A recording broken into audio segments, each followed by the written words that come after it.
19º episódio do Construtalk Podcast, o podcast que dá voz ao mercado da construção civil e ao mercado imobiliário. Eu sou o engenheiro civil Regis Marques, né?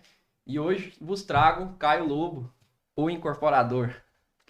Boa noite, Regis. Boa noite aí para todo mundo que está acompanhando a gente. Vamos entrando que hoje o papo vai ser mais fundo. Vamos a fundo ali. Então, todo mundo que for engenheiro, quem for técnico, quem não for técnico, já senta aí na cadeira, prepara e vamos falar de engenharia civil, de mercado imobiliário. Por aí vai. Show de bola. Eu costumo começar as conversas aqui já lá na infância, assim, porque é uma coisa que eu gosto de investigar, vamos dizer assim, né, entre os profissionais ali, as características, vamos dizer assim, de cada profissão. E aí eu queria saber de você, inicialmente, com 10 anos de idade, quando alguém te perguntava o que você quer ser quando crescer, qual era a resposta? Cara, com 10 anos, Assim, entre aspas, pode ser a idade que te vem à memória, assim, a primeira vez que você pensou eu acho sobre que isso. nessa idade, eu acho que é muitos sonhos mais lúdicos, né? Quero Aham, ser bombeiro, quero ser jogador de basquete, quero ser alguma profissão assim que a gente acha bonito, cantor e aham, tudo mais, mas eu acho que é um pouco mais para frente ali, provavelmente no final do ensino fundamental e isso. do começo do ensino médio, que eu começo a ter uma adesão melhor com a área de exatas. Aham, Então, eu acho que desde que eu me lembro que eu, na verdade, que eu tinha uma profissão mais palpável na mão, sempre foi por esse lado de exatas. Falei, cara, aham, exatas é o que eu domino, é o que eu gosto, que eu sei fazer bem, eu sempre tive nota boa em matemática, física, esse tipo de coisa. aham, Então, para mim, foi um caminho um pouco natural. entendi. Nesse sentido aí. Então, depois que eu desisti de ser jogador de basquete, Da bombeiro, parte essas lúdica. coisas, vamos pensar aqui numa profissão que dá realmente, que é mais perto da minha realidade. Eu acabei direcionando mais para essa área de exatas mesmo. E aí eu vi, né, pesquisando um pouco sobre os outros podcasts que você participou ali, eu vi que você queria construir robô. Como é que foi essa história aí? Eu fiz vestibular, na verdade, para engenharia de controle e automação, né, engenharia mecatrônica, e muito influenciado por professor de ensino médio, né? Acho que quando a gente está no ensino médio, a gente tem algumas tendências. Ou eu vou mais para a área de saúde, mais para a área de humanas, eu gosto de escrever, eu gosto de fazer. E eu tinha uma tendência de exatas. Mas até por ouvir os professores, na minha época ali de ensino médio, há muitos anos atrás, a engenharia mecatrônica estava muito na moda. Era uma engenharia relativamente nova Aham, e os professores falavam muito aquilo. Essa engenharia é o futuro, se você quer ir para a área de exatas, faz isso. Então eu acabei sendo direcionado para ali. aham, Mas eu acho que os professores que influenciaram a gente na época, nenhum era engenheiro mecatrônico. Eles não tinham a menor ideia do que é isso. Aí quando eu descobri, na verdade, que foi na faculdade o que aquilo fazia, aham. aí foi uma decepção para mim. Eu falei, não, não tem nada a ver com o que eu quero fazer, isso não tem nada. Aí foi a hora que eu sentar, refletir e começar enxergando algumas profissões que a gente não via com bons olhos de outra forma, que foi, no meu caso, foi engenharia civil. Aham. Então eu olhava para a engenharia civil como uma engenharia antiga, falei, não, isso aqui é defasado, tudo mais. Quando eu entrei na faculdade, vi como é que era a engenharia mecatrônica, as perspectivas que tinha, De mercado e que aí tal. que você vai falar assim, eu tive o privilégio de fazer engenharia mecatrônica numa das melhores faculdades do Brasil.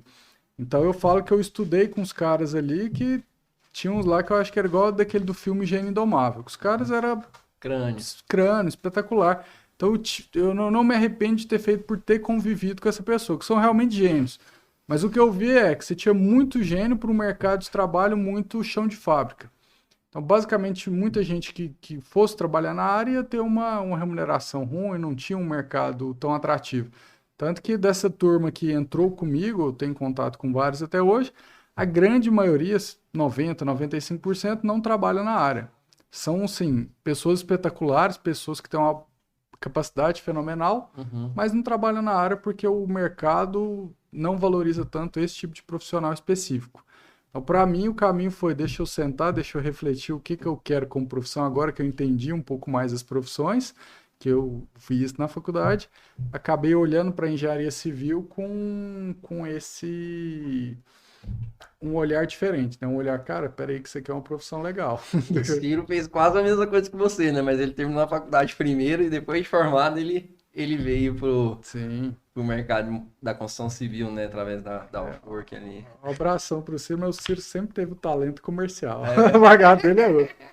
Ciro é um vendedor nato. Era um cantor, um excelente cantor, mas virou um vendedor nato. Então, Aham. qualquer ramo que ele fosse seguir, ele ia acabar na área comercial e ele ia se dar bem de qualquer jeito. Ele conheci Show ele demais. desde criança, eu sempre vi Ah, que vocês ele são tinha. amigos? Sim, Ah, não sabia desde ele. não, que legal. Então, por ter esse contato com ele a vida inteira, hoje ele está com a Allforks, que é uma baita empresa, uma empresa gigantesca em várias lojas pelo Brasil já. Aham. Mas ele tem uma veia comercial ali que, independente do ramo que ele escolhesse, ia dar certo. Show, massa demais. Não sabia que vocês eram amigos, não. Legal. E aí, teve alguma influência aí? Como é que você, a questão da engenharia ali, o que que te gerou esse interesse, assim, na engenharia nesse momento? Na Assim, engenharia civil? na engenharia civil. Então, o meu pai é engenheiro civil. Ah, seu pai é engenheiro civil. É Henrique. Então, ele era, né? Aposentou já tem uns bons anos, Aham. mas eu não via muito ali o jeito que ele trabalhava, eu não gostava muito da área que ele trabalhava, ele sempre trabalhou com obra pública, Uhum. mas quando eu fui mais a fundo, descobri o que que era engenharia, eu vi que tinha outros ramos. Então, teve uma certa influência do meu pai, né, por entender que era uma profissão que te dava uma condição boa, mas o segmento específico que ele atuava não era o que me Não te agradava muito, agradava. não. E aí, formado ali, depois de formado, você já foi parar na parte de incorporação? Ou como é que foi essa trajetória aí? Teve uma Antes de, trajetória mais longa antes de chegar na... antes de formado, né? Durante a faculdade, eu fiz na Universidade Federal de Santa Catarina, que para o Sul, principalmente, é uma faculdade que tem um peso muito grande ali. Uhum. Então, eu tive a oportunidade de estagiar em lugares muito bons. Então, trabalhei com usina hidrelétrica, trabalhei com estradas, trabalhei com Isso projetos durante o estágio? Você sanitários. fez estágio? Isso. Aí, um Nossa, dos legal. estados que eu fiz um dos estágios foi numa incorporadora, que aí, naquele processo de conhecer as áreas, conhecer o que tinha sinergia, eu vi que aquilo eu gostava mais. Porque, basicamente, você vai trabalhar numa usina hidrelétrica, a obra é sensacional. Aqueles paredão de concreto, 1.500 pessoas na obra, Uhum. é muito legal nesse aspecto técnico. Mas no modelo de business já não é legal, porque são obras gigantescas, públicas, tem muita influência política. Inclusive, eu trabalhei numa construtora que o dono foi preso na Lava Jato. Então, assim, eu via que aquele tipo de negócio, apesar da obra, quem é técnico e já trabalhou com esse tipo de obra, sabe o tanto que é uma obra diferencial, cada projeto é único, você mexe com máquinas muito grandes, volumes muito grandes. Para trabalhar pensar naquilo como um negócio, pensar naquilo como longo prazo, eu tinha dificuldade de me sentir atraído. Aham. Na incorporação imobiliária, não. Então, quando eu trabalhei numa incorporadora, falei, cara, que legal, aqui a gente tem obra, que era uma parte que eu gostava muito, Uhum. mas aqui eu tenho um modelo de negócio muito mais sustentável, muito mais legal de trabalhar. Aqui existe construção de marca, aqui existe. é, Eu me identifiquei Se mais. identificou. Então, meu caminho, na verdade, veio assim: veio antes Da- durante a da- faculdade, fui parar numa incorporadora, me identifiquei, morava em Florianópolis. Quando eu voltei para Goiânia, já foi com esse intuito de começar. E acabei começando mais por baixo, né? Como eu não tinha muito dinheiro, Show. comecei igual todo pequeno começa. Entendi. E deixa eu mostrar uma foto aqui pra galera aqui, lá do Baú da Felicidade das redes sociais, que é o... Vamos ver aqui se vai conectar rápido aqui. Só para você falar um pouquinho mais sobre essa foto aqui pra gente. Você conecta aí pra gente?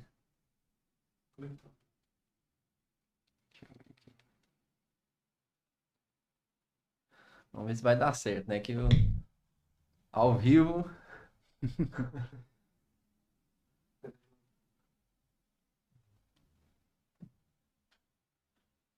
Aí foi. Aí. Fui buscar a foto lá no fundo do baú do Facebook. Exatamente 15 quilos mais magro e na época do TCC. E Isso o aí que foi. foi esse DCC aí? é, Entre esses estágios mesmo, eu trabalhei numa empresa chamada Edificaz, que era uma empresa várias cerâmicas do estado de Santa Catarina inteira fundaram uma empresa de tecnologia construtiva que chamava Edificaz, para fomentar a alvenaria estrutural com bloco cerâmico. Aqui em Goiânia é muito comum a gente ver alvenaria estrutural com bloco de concreto. Então lá, até por união dessas olarias, dessas empresas de tijolo, eles desenvolveram blocos cerâmicos e a função dessa empresa que eu trabalhava era treinar o pessoal, porque você ia para as obras, a gente rodava o estado treinando o pessoal para esse tipo de obra. Então eu aprendi muito sobre a alvenaria estrutural e sobre o desenvolvimento de tecnologia, porque eu rompia o corpo de prova, fazia toda essa parte técnica também. E no meu TCC foi para trazer um comparativo ali com números e tudo mais, não de alvenaria estrutural, mas de alvenaria racionalizada com alvenaria tradicional. Que o que se falava muito na época, que hoje ainda se fala, é que a gente trabalha com o sistema combustível que tem muito desperdício. Sim. Então, você vai fazer alvenaria, todo dia saindo um caminhão ali de entulho, de quebra, de coisa. Então, a gente tinha alguns estudos que mostravam que quando você trabalhava com alvenaria racionalizada, era um processo mais limpo, mais caro ali o material em si, mas como você tinha menos quebra, você tinha uma obra com menos desperdício.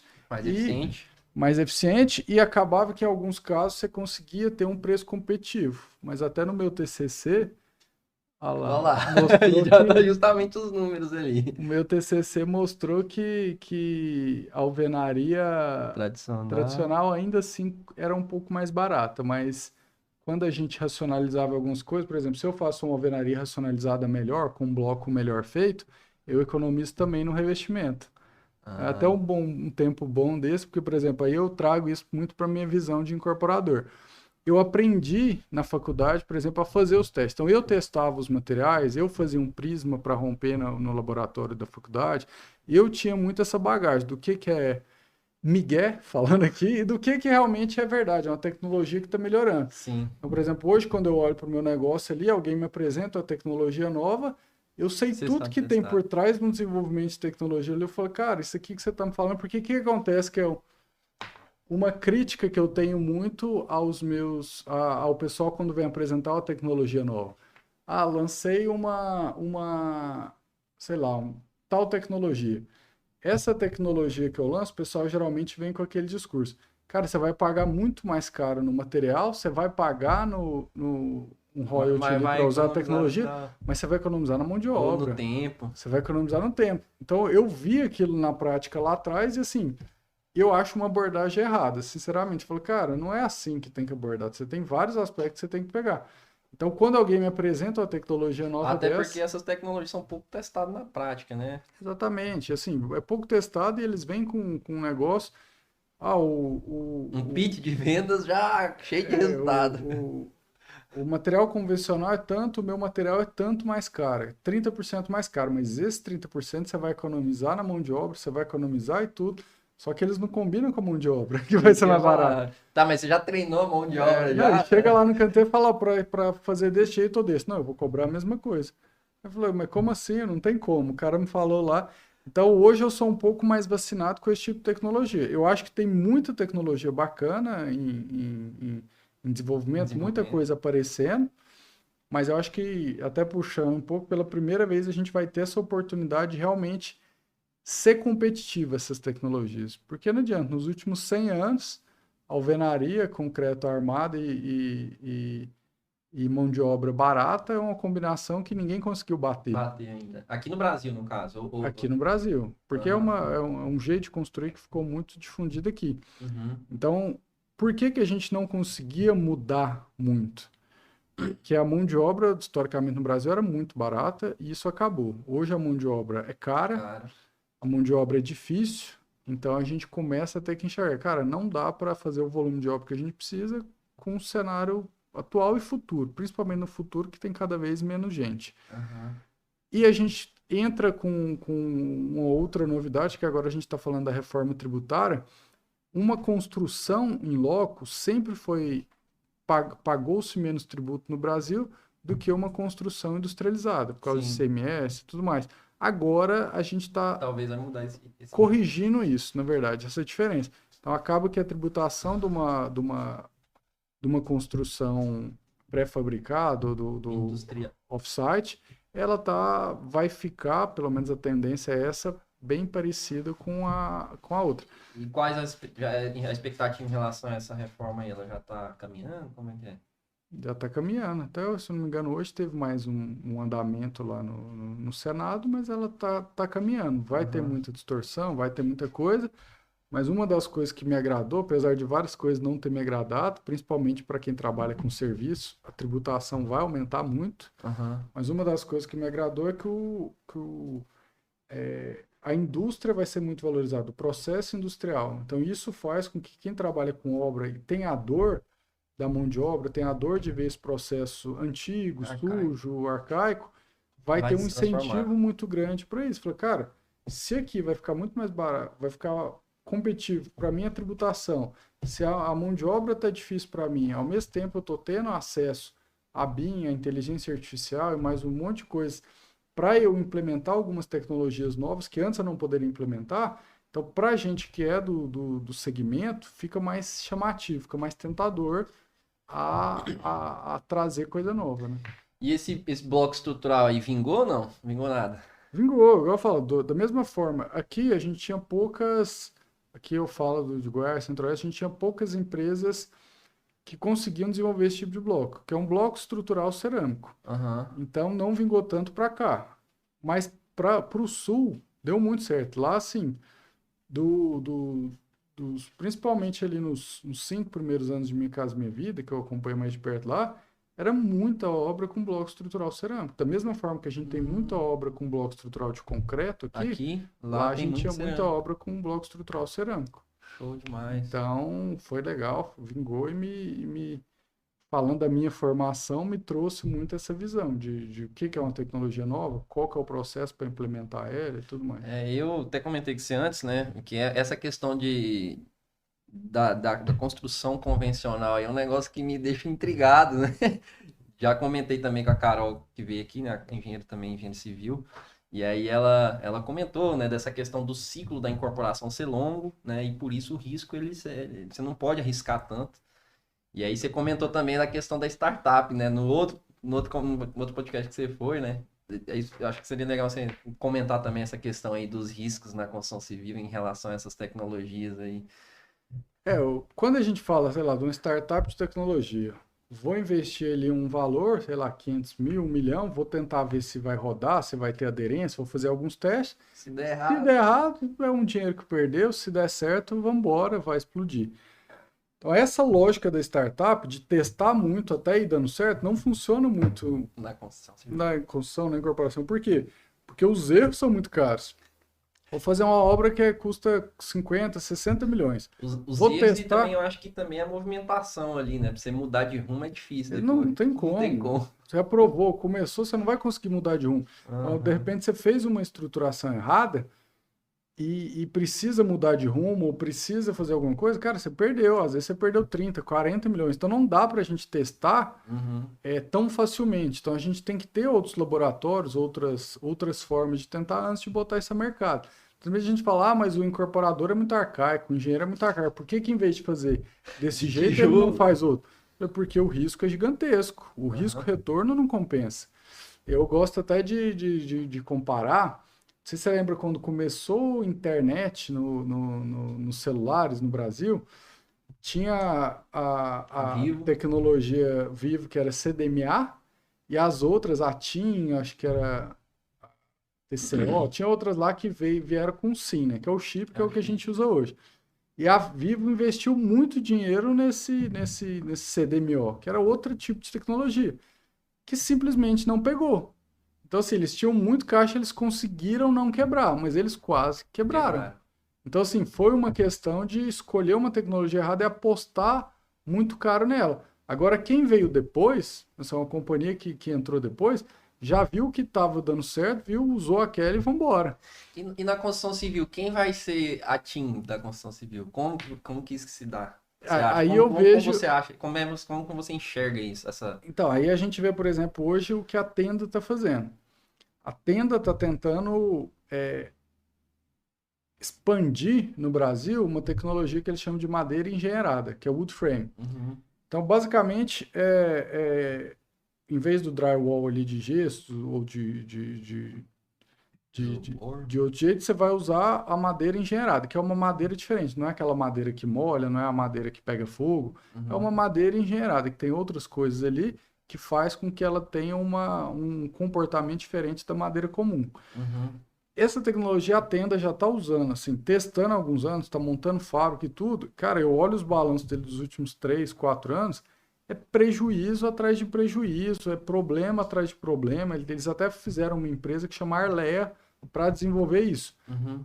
Eles estão tomando um risco gigantesco. A minha visão é um risco retorno desproporcional. Por quê? Vamos Tudo ou supor, nada, all in. mas é um tudo ou nada que é mais nada do que tudo. Por quê? Eles estão tentando uma tecnologia. Sim. Se ela for indo, a norma vai melhorar, eles vão desenvolver e tudo mais. Se vingar, se der certo, se o público aceitar, se a gente melhorar a norma nesse sentido para abraçar isso, cara, daqui 3, 4 meses está todo mundo fazendo. Então, qual que foi o ganho deles de ficar 4, 5 anos tomando Testando prejuízo isso atrás de aí. prejuízo para ver se uma hora vai vingar? Não tem tanta vantagem de ser o primeiro a usar aquilo. Então, o que eu acho que funciona? A gente ter testes pontuais e vendo algumas coisas, porque, por exemplo, algumas tecnologias se colocaram, deram certo, parede de concreto moldado em loco. Veio ali para 2010, aí depois eles desenvolveram norma e tudo, e foi dando certo, tanto que você não precisava ser o criador da tecnologia para usar, o negócio difundiu. Então hoje qualquer pessoa que vai lá, compra a forma e faz. Uhum. Então é uma tecnologia que demorou para pegar, mas quando pegou ela ficou muito mais acessível. Então para quem entra primeiro acaba gastando mais e correndo um risco muito grande. Desnecessário. Então tiveram outras tecnologias que deram muito errado nesse percurso aí. E quem testou muitas tecnologias, teve até uma empresa, a PDG, que quebrou, abriu recuperação judicial, testando algumas dessas tecnologias. Ah, mas vamos fazer porque vai funcionar a escala? Beleza. Mas enquanto isso, você está quebrando.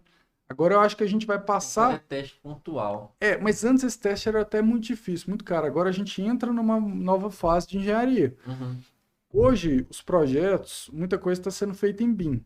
Então a gente tem a modelagem ali. A gente tem um jeito de testar aquela modelagem de uma forma com, por exemplo, usar a inteligência artificial, usar outras coisas, que vai tentar modelar aquilo. Vou fazer essa construção, vamos simular como é que isso vai se portar daqui 50 anos, daqui 60 anos. Então hoje você começa a ter mais tecnologia para fazer um teste que não é tão arriscado. Por que eu acho que a tecnologia vai acelerar mais daqui para frente? Porque você consegue fazer várias coisas, vários testes ali. Cara, fizemos aqui perspectiva, se a gente mudar isso, melhorar isso aqui, dá certo. Esse teste ao longo do prazo é um teste que também que é desafiador, né? Às vezes você acha uma tecnologia ali que durante o desenvolvimento do projeto ali ela se comporta bem, né? Na questão de mão de obra, de construção, de prazo, de custo, tudo mais. Mas muitas vezes ela, no longo prazo, ela não se adapta bem àquela região, né? Por exemplo, trabalhando no quartel, né? Teve um ano lá que eles decidiram fazer as novas obras de cobertura, né? De telhado, fazer com telhado vegetal, não sei se é vegetal. Ele era, eu não sei o nome certo dele, mas tinha alguma coisa de vegetal nele, assim. Aí beleza, colocou lá vários quartéis com esse telhado. Só que lá é muito quente.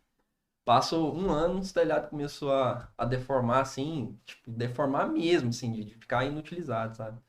Então, acredito que é um problema também essa questão. Essa é outra dificuldade. Aí o que vai acontecer? Igual eu falei, a gente começa a ter formas de testar essa tecnologia sem testar em loco.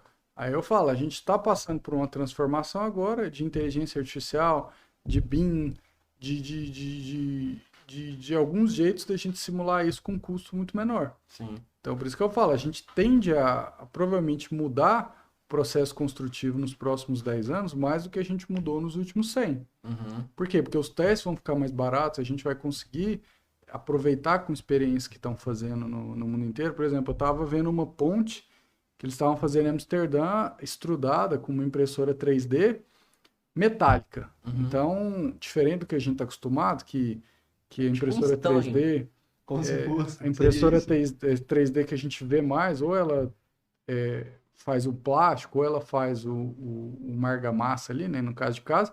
Lá eles estavam fazendo a ponte, toda, mas com metal mesmo. Elas Como se fosse um estanho aquele, já viu? Seria tipo isso, só que lógico, né? Uma escala gigantesca, né? escala de teste. Então, eles estavam fazendo uma ponte lá de teste, estavam fazendo tudo. Eu falei, cara, olha isso aí, eles estão fazendo um teste. Nossa. Vai fazer. Como que isso vai? Dependendo do jeito que aquilo se portar, eles vão testar as propriedades daquilo. Se aquilo funcionar, cara, Nossa, pensa, transforma uma o impressora mercado, 3D, é igual eu falo, uma impressora 3D trabalha 24 horas por dia, 7 dias por semana. Então, por exemplo, vou fazer uma ponte. Em vez de eu fazer ela com um monte de gente, um monte de risco, eu vou colocar uma impressora 3D lá. 6 meses, 8 meses, Vou sei lá, pendurar ela lá no negócio, vou fazer tudo, não tem, ela trabalha o tempo inteiro. Então a gente começa a ver e fala, cara, agora isso aí vai ficar bom, hein? Uhum. Então eu sou muito otimista com o futuro da construção. Igual você falou, assim, você é decepcionado com o jeito que a gente constrói hoje, que não mudou tanto nos últimos 100 anos. Uhum. Eu também sou. Quando a gente olha, vai numa obra e fala, cara, esse aqui, cara, esse aqui podia estar melhor. Por que tá fazendo? Por que eu estou dependendo de um profissional muitas vezes mal qualificado para fazer aquilo ali? Não está certo isso. E a gente começa a falar, beleza, não está certo. Só que hoje, pela primeira vez, a gente tem incentivo para que isso mude. Tá começando a ver uma luz ali no... Uma luz no fim do túnel. Antigamente não tinha. Se falar disso 10 anos atrás, cara, toda conta que a gente fazia, não tem como. Mão de obra aqui, eu tô pagando R$50 essa diária aqui, não tem como, nada pra ser mais barato que isso, não.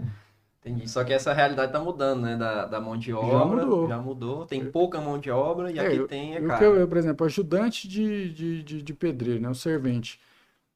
Antigamente você olhava, o cara ali tinha 18, 20 e poucos anos, ele estava aprendendo a trabalhar na obra para virar um meio oficial, para virar um pedreiro, para virar um carpinteiro, tudo mais. Hoje a gente tem muita gente, a gente tem bons pedreiros, tem bons azulejistas, carpinteiros, armadores, mas na obra a gente está com dificuldade de ajudante. Ou seja, essa turma mais nova não está entrando em obra. Basicamente, o filho do pedreiro, o filho da pessoa que normalmente iria para a obra, hoje não está em obra. Uhum. Então, o que a gente começa a olhar? Fala, cara, se eu não tenho gente com menos de 30 anos fazendo obra, daqui uns 10 anos, daqui uns 10 anos, essa galera que está lá vai começar a aposentar ou vai fazer, como é que eu vou fazer para repor? Nossa, e a densidade do Brasil demográfica estagnou nesses últimos 20 anos? Exatamente. Então, a gente começa a enxergar. Fala, cara, hoje tá difícil. Eu que tenho obra rodando, tem tudo. Hoje tá difícil, mão de obra. Tá caro, tá complicado, tudo mais. Pensa daqui a 5 anos, pensa daqui a 10. Então, todo mundo que pensa numa forma mais longeva da empresa, tá olhando para isso. Fala, cara, eu preciso urgentemente pensar numa solução. Pensar numa solução. O que está acontecendo então? Então tem vários jeitos que a gente está analisando, falando, isso aqui dá certo, isso aqui não dá, então o negócio está acelerando mais rápido que era antes. E dessas que estão acelerando, qual é que você acha que vai sair na frente ali das tecnologias que tem hoje? Assim, quando viabilizar essa questão tributária no Brasil. Tem duas que eu sou muito otimista, que eu olho e falo, cara, isso aqui tem coisa. Uma é impressora 3D, um mês atrás, mais ou menos, lá no Texas, eles entregaram o primeiro condomínio, que se eu não me engano era 100 e poucas casas ali de médio padrão, casa de 150 metros quadrados, totalmente feito com impressora 3D. Então eles fizeram uma obra multifamiliar. O que estava acontecendo muito antes era uma obra unifamiliar. Eles iam lá, faziam um teste para testar. Era muito mais teste do que... Era uma máquina só? Ou eram várias? Eu não sei se era uma só, não. Mas eu sei que era um canteirão, então uma obra que foi muito rápida e eles fizeram isso. Então, peraí, todo mundo estava testando uma coisa pontual. Agora eles já testaram um negócio em escala maior. Uhum. Então você começa a escalar o negócio. Então, impressora 3D... E qual que é o insumo dessas impressoras, geralmente? É uma espécie de argamassa, mas não é a argamassa que a gente está acostumado. Ela é produzida diferente, inclusive cada empresa de tecnologia ela propõe uma diferente ali, mas ela é uma espécie de argamassa. Então ela extruda aquela argamassa e em alguns pontos você tem que colocar a armação, né? Então ela funciona como uma casa de concreto armado. Só como que o jeito... É alvenaria estrutural, vamos dizer. Ou não? É como se fosse parede de concreto ali moldada em loco, mas com a impressora e de um jeito, por exemplo, a argamassa ela já sai mais espessa, de um jeito que ela vai fixando, ela vai sendo feita e vai criando forma. Sim. Então por isso que o material não é essa argamassa aqui que a gente está acostumado. Então essa é uma que eu acredito. O que falta? Desenvolver mais isso. Então a gente já tem as impressoras, a gente já tem... impressoras você acha que vai estar num custo viável? Assim, Hoje não. Mas, por exemplo, já começa a vir para o Brasil, já começa a ter algumas iniciativas, e é igual tudo na vida. Eu estava vendo recentemente, concreto armado chegou no Brasil mesmo, 1910, 1915. Tempo. Lá para 1930, barateou muito. Cara, começou a pipocar prédio concreto armado no Brasil. Então, o Brasil era muito mais horizontal. Uhum. Mas aí, como ficou Aí barato, assim, ficou verticalizou. competitivo, verticalizou. Falou, cara, essa tecnologia agora ficou boa de trabalhar. Então, puf, explodiu os prédios. Então, é a mesma Sim. coisa. Vai entrar, tá caro, isso aqui tem que melhorar, isso aqui não ficou tão bom. Começa ali que é o que está acontecendo hoje. Daqui a pouco encaixa e o preço cai, puf, dispara. Uma Aham. coisa, computador. Antigamente, uma família tinha um computador em casa. Hoje, hoje Hoje, tem todo mundo da família tem, cada um tem um computador e um celular. o celular. Antigamente, a família inteira tinha um computador. Quando tinha, né? Porque Quando várias tinha. famílias não tinham. A Aham. família inteira tinha um computador, família, sei lá, tinha 5, 6 Telefone, pessoas, tinha um telefone computador, era na família contando os primos, contando tudo, cantando né? tudo. Aí hoje a gente olha e fala, não, mas hoje todo mundo da família tem que ter um computador, hoje todo mundo da família tem que ter um celular. Mas lógico, hoje é barato, hoje você consegue comprar. Naquela época era impossível, era inviável. Então a mesma E não coisa é disso. CDM, Não é, CDMA. é CDMA. Então, o que é a tendência para esse tipo de tecnologia com a impressora? Vai chegar, tá, já, na verdade já chegou, mas ela fica cara, o processo não é tão amarrado, o BIM não é tão encaixado para aquilo, então tem algumas fricções. Aham. Conforme isso vai sendo usado, isso vai melhorando e quando encaixar, buf, Quando estoura viabilizar a também. história, né? Aí outra que eu sou bem otimista é com construção pré-fabricada. Basicamente, você faz tudo em fábrica, Já monta leva as pronto. paredes, monta tudo, a instalação de sanitária, instalação elétrica, chega pronto, monta. Então é aquela. Não sei se você viralizou recentemente um prédio lá, eu acho que tinha 10 pavimentos na China que eles Foi montaram rapidão. em 28 horas. 28 horas. Eles fizeram a obra toda em fábrica. Eles chegaram e Só montaram. montaram em 28 horas. Mas, cara, você olhava pro negócio num dia, não tinha nada, no outro dia tá um prédio Só o lá. prédio. Então todo mundo que passa falou, cara, isso é Isso aí assustador. muda uma característica da indústria também, né? Que meu professor comentava muito, que é a questão que ele falava assim, que a indústria da construção civil é a única que a fábrica vai até o local, né? Em vez do produto ser produzido dentro de uma fábrica, não, é a fábrica que vai até o local e produz ali, né? Aí com Exatamente. essa tecnologia e com desenvolvimento vai passar a ser um pouco mais Aí normal, vamos assim, dizer assim, uma por indústria que que mais em outros comum. países a construção off-site criou, digamos assim, ela é mais desenvolvida que no Brasil? Porque no Brasil, se você fizesse a construção na fábrica, você pagava muito mais imposto do que se você fizesse a No construção local. no local. Então, cara, é desmotivador. Você fala assim, não, se eu fizer no local aqui mesmo, do jeito que a gente faz, eu vou pagar tanto de imposto. Se eu fizer na fábrica, às vezes eu vou pagar 50% a mais, ou duas vezes mais, 100% a mais do que eu tô. Viabiliza Então, total, cara, né? não é competitivo isso. Então, você Aham. começa a olhar assim, não é desmotivador. Então aí tá com essa debate da reforma tributária, que já é antigo, de deixar o negócio animador. Falou assim, beleza, Aí o que vamos. que ela tá, a proposta ela visa o quê? Ela visa diminuir especificamente para a construção civil os impostos? Como é que é? Ou vai ser Não, geral? para a fábrica. A reforma tributária ela vem muito para. Hoje a gente fala que a gente tem tributação em várias partes da cadeia. Então, por Uhum. exemplo, a indústria está produzindo, ela vai e paga o Paga imposto. imposto. Aí vai para o distribuidor, Paga paga o imposto de imposto. novo. Paga. Então tem muita bitributação. O que é a ideia agora? É tirar, principalmente dessa primeira fase, que é das indústrias ali, a tributação, e deixar para cobrar mais no serviço. Que aí Entendi. tem aquela questão do IVA, que eles transformaram lá em CBS e tudo mais. Eu não vou entrar nesse mérito, Uhum. porque não está nem aprovado Sim, ainda. sim. Mas quando a gente olha para a lógica da coisa, o que, que é? Cara, vamos desonerar a indústria lá atrás, porque o cara já está pagando. O que, que é o lado ruim que vai dar muita briga ainda? Porque a gente está acostumado a pagar imposto na cadeia inteira. Então acaba que a gente é enganado e não vê. Então, assim, a gente está sendo Nem enganado, está Black acostumado. Friday. Pelo... Tá ali, pagou um pouco aqui, saiu do negócio, foi para outro parte, Paga de pagou mais um novo. imposto, pagou. Então a gente tá meio assim. Falando, o que, que é a tendência agora? Eles estão tirando, desonerando a cadeia ali, só que chega na parte de prestação de serviço, Vai eles estar estão mais alto. pesando a mão. Assim, prestador de serviço, sei lá, um profissional liberal, pega um médico, pega um advogado, o imposto vai disparar, vai lá em cima. E isso vai ser um choque ali. Aí a galera fala, cara, mas aqui tá o imposto maior, mas tudo isso você tá pagando mais barato. Você tá tendo, então você paga mais imposto no serviço, mas o seu consumo eu é acho que o desonerado. ganho no macro, assim, vai ser maior, né? Que gera, já A facilita, ideia é que imagina a não, produtividade, já aumenta a a construção, já ideia é aumenta que o não emprego, se aumenta... pague mais imposto com isso, mas que Uhum. modifique a cadeia. Assim, você incentive ter fabricação local. Igual agora a gente está nessa. As indústrias estão na briga com a Shine aí. Mas é mais barato comprar na Shine. É lógico que é mais barato. Lá eles não têm o imposto que a gente tem aqui. Qualquer um que for produzir roupa aqui vai pagar tanto imposto. Só o imposto já fica mais caro que você comprar a blusinha da Shine lá do negócio. Então, a tendência é que essa reforma tributária vai ajudar muito nesse tipo de iniciativa. Cara, já que tem bem menos imposto agora na construção off-site, compensa eu produzir tudo em fábrica, E levar montar em pra lá. local.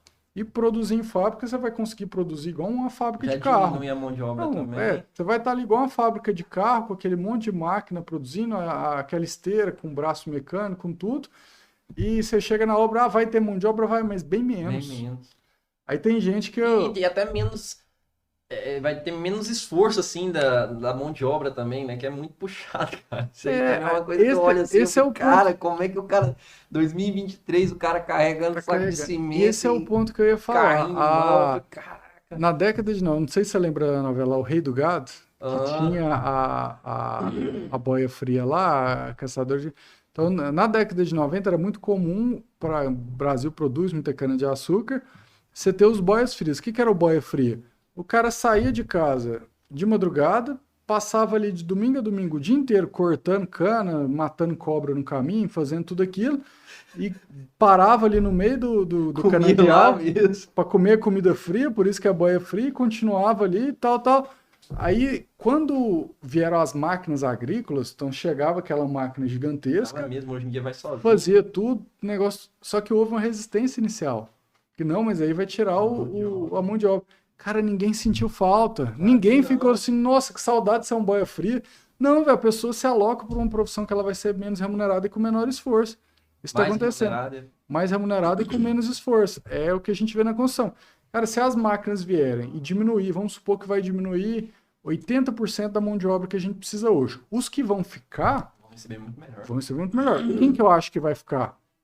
Pedreiro de acabamento. O cara que é um excelente azulejista, o que ele faz um detalhe, é um excelente. Algumas obras ali, o cara ele vai se dar muito bem, porque ele vai ganhar cada vez mais. E vai ter cada vez menos também profissional, já acompanhando essa tendência que você falou, né? De já Exatamente. ter uma escassez de mão de obra.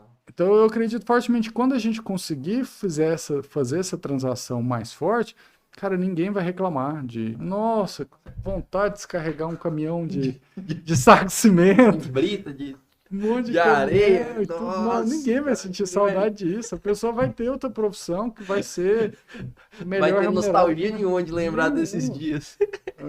Eu, como empreendedor, eu olho para aquilo também, eu falo, cara, isso tem que acabar. Isso tem que virar máquina, isso tem que virar tudo, porque é um trabalho difícil. Aham. É um trabalho que o cara chega ali 50, 60 anos de idade, ele tá com a saúde prejudicada por causa do Sim. peso. Então tem igual acabou com boia fria, eu torço para assim, se possível daqui 5, daqui 10 anos, a gente não ter o trabalho pesado em obra. Sim. O trabalho do cara que vai passar o dia inteiro carregando um saco de cimento, o dia inteiro fazendo um trabalho difícil. Uhum. Vai ficar alguns trabalhos e obras, vai, mas bem mais leve e com suporte de máquina, suporte de estudo. Show. Então a minha esperança, o meu desejo, o meu otimismo é para esse rumo, da gente ter obras com menos gente, quem tiver lá tá mais satisfeito com a profissão, né? Show. E o. Eu não sei se agora a gente volta lá para falar um pouco de financiamento ou parte pro BIM, que você acha que agora. Sei eu que mando, né? Então vamos falar do BIM aí. Como é que você tem enxergado o BIM aí, já, a absorção do BIM no mercado, assim? Tá sendo legal Tem e muito. tal? Para pequena consultora, não tanto, mas para média, principalmente nas grandes, todas já usam. Os projetos fazem BIM e tudo mais. Uhum, Mas o que que eu vi? Quando eu estava na faculdade, a gente já falava de BIM. O uhum. BIM tá chegando, BIM tudo. Isso BIM. tem. Eu Ixi, tô 10 formado anos. tem, 12 anos. tem mais de 10 anos, 11, 12 anos. Mas que eu entrei na faculdade vai fazer 15, 16 anos. Então já se falava nessa época de BIM, já tinha alguma coisa ali. Aham. O que eu acho que mudou? O BIM ele te gera muita informação, te gera ali o que você vai ter na obra, o material, gera algumas informações que você consegue a evolução da obra ali, mas o que era o problema disso? A análise dessa informação acabava sendo muito difícil. Então você gerava ali um número de informação, mas não conseguia usufruir tanto. O que eu acho que é a nova fase do BIM? A gente vai ter uma inteligência artificial que vai puxar toda essa informação, gerar os relatórios e gerar os insights. Então esses insights que para mim vão ser a virada da jogada. Falei, cara, todos os meus projetos estão aqui em BIM, que vão ser muito mais fáceis de serem elaborados também em BIM, porque a inteligência artificial vai ajudar. Mas a análise disso também, as mudanças durante o projeto também são pela inteligência artificial. E onde que vai ficar o engenheiro nessa história? Não, o engenheiro vai ficar como gestor, como ele deveria ser também. Igual eu falando, da mesma forma que a gente fala da obra, que é difícil, que é pesado, cara, atividade repetitiva no escritório é muito difícil também. Cansativo. Você fazer ali um negócio o dia inteiro, você fazer, é cansativo. Eu lembro quando eu trabalhava com alvenaria estrutural, nessa empresa lá que eu falei na época da faculdade, cara, eu já cheguei a ficar dias e dias inteiros simplesmente fazendo a paginação de parede. Então era basicamente um serviço que eu pegava, olhava na planta baixa, fazia a paginação da parede, pegava outra parede o dia inteiro. Nossa. Hoje uma tecnologia vai fazer o que eu demorava às vezes um mês em 10 minutos. 35 segundos. 35 segundos. Então assim, para que ficar saudoso, ficar preocupado com esse tipo de negócio? Nesse quesito, a inteligência artificial vai substituir o trabalho repetitivo, ela vai dar produtividade para o profissional. Então, para o engenheiro, ele tem que olhar com muito bons olhos. Cara, eu vou poder aproveitar muito mais a minha competência, o meu jeito de trabalhar e tudo mais. E eu falo que uma coisa aí, trazendo uma meia-culpa para a construtora, para a incorporadora, o que é a nossa prioridade quando é construtora e quando é incorporadora? Processo. Tem que estar rodando, o processo de compra tem que estar rodando, o projeto tem que estar bem feito, isso aqui tem que estar bem conferido, validado, tudo mais. Então, a gente tem uma preocupação muito grande com isso. E é onde que a gente acaba negligenciando? O relacionamento com o cliente, o relacionamento com pessoa. E engenheiro tem essa trava, né, cara? E Tem faz essa trava. parte aqui um pouco da ideia do podcast, trazer essa galera, dar um pouco mais de... Mas aí eu falo assim, cara, peraí, o trabalho que você demorava, você ficava 10 horas por dia fazendo, você vai poder economizar 9 horas. Então, ficou bom, hein? Então, Ficou bom, sua dá produtividade pra você- aumentou. Você tinha uma fricção muito grande com o seu cliente, porque você não conseguia ele atender, o cliente ia para a obra, você achava ruim ele ir, porque ia ficar palpitando e tudo. Pensa se você tem mais tempo para atender Pra esse ter esse cliente. relacionamento com esse É a mesma cliente. coisa de médico. O povo fica puto ali, fui lá no médico, a consulta foi relâmpago, porque ele tinha que... Cara, por quê? Porque ele tinha que O fazer... cara tem que atender 20 por dia. Cara, mas além de atender, ele tinha que fazer diagnóstico, ele tinha que olhar exame, tinha que fazer negócio. Algumas coisas ele vai conseguir automatizar, vai conseguir usar a inteligência artificial. Se ele vai conseguir, ele vai mais ter tempo para conversar com o paciente dele. Show. E na engenharia, na incorporação imobiliária, é a mesma coisa. Cara, coisa que me toma muito tempo hoje, eu vou ter mais tempo disponível, aonde que eu tenho que focar? Em fazer o que a máquina não vai O fazer. princípio de Pareto. Relacionamento humano. A máquina não vai se relacionar, ninguém aguenta conversar com chat de robô, todo mundo quer conversar com gente. Então a gente vem de uns 10 anos aí de trauma de ficar respondendo chat, não chegar em lugar nenhum. Aquelas mensagens de voz no... O que é o desespero de todo mundo? Cara, eu não consigo falar com ninguém. Eu tô aqui, mas não consigo falar com ninguém. Por quê? Porque todo mundo que é pessoa tá envolvido com o processo. Aí na hora de ter um relacionamento humano, tem uma máquina fazendo. Então acho que a gente vai ter oportunidade de inverter isso. Vamos dedicar tempo pra gente, pessoas se relacionando com pessoas e máquina cuidando de processo. Máquina cuidando de processo. Máquina cuidando de otimizar processo, de melhorar tudo, que eu acho que é a tendência de futuro aí, não só na nossa área, né, que é na engenharia, mas para basicamente várias áreas. Show. E aí, voltando um pouco agora no início aí, como é que foi? Chegou aqui em Goiânia, e aí já surgiu a Mitro, como é que foi? Não, eu fiz algumas obras ali com outro sócio antigo, com outro pessoal, trabalhamos já com muitas casas, mas a Mitro mesmo, que é a formação que eu tenho hoje de consultora, vai fazer 3 anos. Ah, Exatamente. Assim, Legal. eu já tenho um histórico, já tenho há Sim. mais de 10 anos consultor, inclusive esses sócios compraram a parte dos outros sócios, Ah, mas com uma formação diferente, com um jeito de trabalhar diferente. aham. Então, apesar de ter ele 12 anos como sócio de incorporadora, a minha empresa atual ela vai fazer 3 anos. O jeito que Entendi, ela é hoje, né? entendi. E qual que é o jeito que ela é hoje? Então, até antevendo um pouco o negócio, mitro significa amigos, numa Aham. linguagem indiana lá que os guzeratis. O que era a nossa ideia? A gente já tinha trabalhado, eu e meus sócios atuais tinham trabalhado em outras consultoras e tudo que a gente olhava era a mesma coisa. Cliente e engenheiro e consultora não se bicavam. No primeira obra poderia ser bom, o negócio. Depois de um tempo começava a ter muita fricção Aham. de expectativa, de tudo. Então, quando a gente criou, falou, cara, a gente precisa fazer de um jeito que tenha menos essa fricção, que a gente consiga olhar muito mais com o olhar de cliente e a gente consiga desenvolver formas de não ter tanto atrito. Então, não é fácil isso, a gente ainda está no caminho, mas eu vejo até isso, porque, por exemplo, toda obra que a gente vai entregar, que tem um problema ali constitutivo, tem alguma coisa, eu sofro igual você falou. Eu falo, cara, por que que tem que fazer desse mesmo jeito? Por que que a gente tem que O usar controle é reboco? muito difícil, né, Por que cara? que é? E a gente tem programa de qualidade, a gente tem ISO, a gente tem tudo que você imaginar, todos os Aham. processos, tudo, mas não adianta, é uma pessoa com a mão fazendo aquilo. Sim. Agora, o que que é meu sonho de empresa ali? Falei, cara, é isso que eu Ter tô os falando. processos na mão, controle Os total. processos, a tecnologia fazendo muito menos intervenção humana e a gente com mais tempo para relacionar com o cliente. Aham. Então, a empresa, a Mitro, ela foi criada para isso.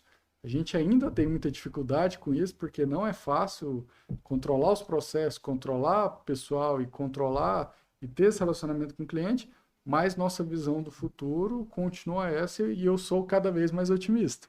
Então, a visão que a gente tinha antes, eu venho reforçando ela nesse sentido. Mas, Show. cara, daqui 5 anos, daqui 7 anos, eu quero ter uma obra muito mais enxuta, uma obra muito mais Eficiente. menos dependente de mão humana também. Aham. E eu quero que a gente consiga ter um relacionamento com pessoa muito melhor do Mais que até próximo. hoje. Até tem um caso que Até para marcou. gerar mais valor, né? Eu acho que a engenharia ela tem dificuldade, eu estava refletindo sobre isso.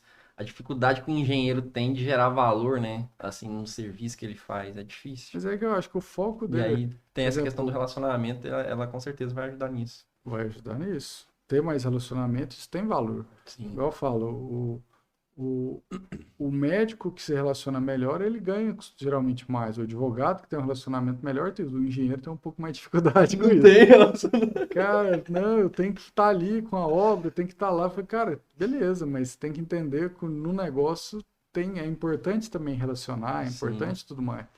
Primeira coisa que tem que mudar na engenharia é não gostar de conversar com o cliente. Cara, o cliente foi na obra, o cliente você tem que tratar abraçar, ele falar, cara, bem. que legal que você está aqui, vamos conversar, vamos tudo. Para mim, isso é uma das coisas que vai mudar primeiro. Show demais. Isso é, assim, um dos objetivos e torço para que o mais rápido possível a gente consiga isso Eu aí. queria só levantar um ponto aqui, cara, que é hoje o mercado da construção civil ele é bem amador de certa forma, assim, né? Eu falo no sentido de processos, né? E a gente vê muito construtor, assim, tem muito construtor e muitas vezes com poucos processos. E talvez com pouco conhecimento técnico também, às vezes o cara começa, às vezes não é engenheiro, não tem uma formação técnica ali, ele começa a construir, vai construindo e vai indo. Que você acha que uma construtora tem que ter de estrutura mínima ali para sobreviver com saúde ali, vamos dizer assim? Eu não vejo estrutura mínima, eu vejo o tamanho que a consultora quer ficar e tudo mais. Uhum, Quando eu comecei pela Minha Casa Minha Vida. uhum, Que era a minha raiva na época? O que era a minha dificuldade? Cara, eu estava fazendo, eu era formado numa faculdade boa, sabia de todas as normas técnicas, sabia de tudo. Então minha obra tinha tudo que tinha que ter. De uhum. questão estrutural, de sanitária, tudo. Tô fazendo ali uma casa, mas era minha casa, minha vida. Aí chegava o meu vizinho de obra, era um Fazer tudo dentista, errado. que nunca tinha estudado nada, fazendo tudo errado. Sabe, a gente sabia que ia dar problema aqui lá, mas ele me atrapalhava a venda, porque ele botava às vezes um Um preço preço mais maior. barato, fazia uma coisa que estava errada, falava, não precisa de pilar. Cara, eu já escutei isso. Não, essa casa aqui não precisa de pilar, não. Ué, fazendo. Eu falei, como assim, Como cara? assim, cara? Aí eu que tinha Ela fica trabalhado, flutuando. eu que trabalhava em produto, alvenaria estrutural, Ela eu feita no falava, cara, bi. mas esse bloco não é estrutural. Tipo assim, botava o tijolo ali normal como bloco estrutural. Eu falo, mas não é. Aí você via muito esse tipo de coisa. O que aconteceu? O começo do Minha Casa Minha Vida foi marcado por obras ruins. Então a gente via direto na televisão, obra rachando, obra caindo, obra com problema. Aí a Caixa mesmo começou, e o programa mesmo começou a travar isso. Aí Uhum. veio o PBQPH, veio o IS, veio várias coisas para afastar muito esse consultor amador. Então, o que que eu falo hoje? Hoje, eu, além de produzir conteúdo na internet e tudo mais, falar muito, eu dou cursos também. Uhum. Curso principalmente para quem quer incorporar, quem quer melhorar a empresa e tudo Sim. mais, muito voltado para funding também, que é buscar recurso para obra. Recurso. Mas por que que eu fiz esse curso? Às vezes eu ia conversar com um engenheiro, sei lá, um cara que formou comigo. O cara era fantástico, tecnicamente. O Tecnicamente. cara ia fazer uma obra boa, ele ia ser bom para o mercado, mas ele não ia entrar porque ele não tinha dinheiro, ou não sabia como pegar dinheiro, ou tinha medo do mercado. Uhum. Falei, cara, eu prefiro educar esse cara e mostrar para ele os caminhos, para ele ser meu vizinho de obra, do Do que eu que estar ter lá um treva lá do com o lado. Joãozinho Treva lá, que tá fazendo tudo errado, tá nem aí e tá prejudicando o O mercado. mercado todo. Porque é igual shopping center. Se você tem ali o McDonald's, o Burger King Tá abre do lado, pertinho. não, mas não acha ruim. Sim. Ah, eu tô aqui, nossa, que ruim que o McDonald's tá ali, meu concorrente, ele não, o povo vai vir comer. Se não for lá, vai comer aqui. Então, outro que abre do lado também é a mesma coisa. Cara, eu quero ter uma loja no shopping. Por quê? Porque lá tem várias boas opções. Uhum. A mesma coisa tem que ser a Atrai um gente. público Eu melhor. estou construindo aqui. Se todos os consultores da região são bons, os produtos são bons, as opções são boas, aquele mercado é fortalecido. Uhum. E esse mercado fortalecido é bom para o mercado de forma geral. A gente Show. sabe que as obras são boas, a gente sabe que o bairro está desenvolvendo da forma correta e tudo mais. Até uma crítica que eu tinha aos loteadores era o tal do barracão, né?